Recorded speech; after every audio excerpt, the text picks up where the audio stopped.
మాజీ మంత్రి బండారు సత్యనారాయణమూర్తి తీవ్ర అస్వస్థతకు గురయ్యారు. కుటుంబ సభ్యులు ఆయన్ను హుటాహుటిన ఆసుపత్రికి తరలించారు. పెందుర్తి అసెంబ్లీ టికెట్ దక్కకపోవడంతో బండారు తీవ్ర మనస్తాపానికి గురయ్యారు. 15 రోజులుగా నిద్రాహారాలు మానేయడంతో అనారోగ్యానికి గురయ్యారు. ఈ రోజు ఉదయం బీపీ షుగర్ లెవెల్స్ తగ్గి ఇబ్బంది పడడంతో కుటుంబ సభ్యులు హుటాహుటిన ఆయుష్మాన్ భవ హాస్పిటల్లో చేర్పించారు. ప్రస్తుతం ఆరోగ్యం నిలకడగా ఉందని, వైద్యం కొనసాగుతుందని వైద్యులు తెలిపారు.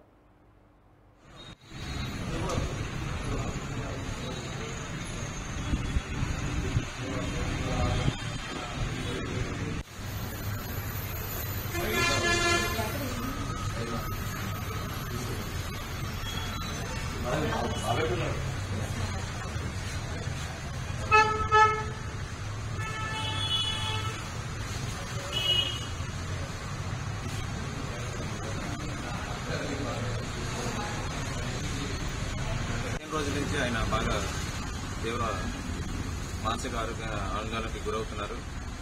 ఆయనకి ప్రధానంగా సీటు విషయంపై ఆందోళన చెందడం, రకరకాలుగా మనుషులు ఫోన్ చేసి ఆయన్ని పరామర్శం చేయడం, దీనికి మానసిక ఆందోళనకు గురయ్యి ఈ విధంగా సరైన ఎందుకు కూడా తినకుండా నిద్ర కూడా సరిగా నిద్రపోవడం వల్ల ఈ ఆరోగ్య సమస్యకి కారణం చెప్పి భావిస్తున్నాను.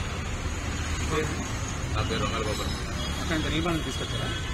వెండపల్లి నుంచి ఇక్కడ తీసుకొచ్చి ఉదయం 8 గంటలకి, ఇప్పుడు 10 గంటలకు తీసుకొచ్చి హాస్పిటల్లో జాయిన్ చేస్తాను.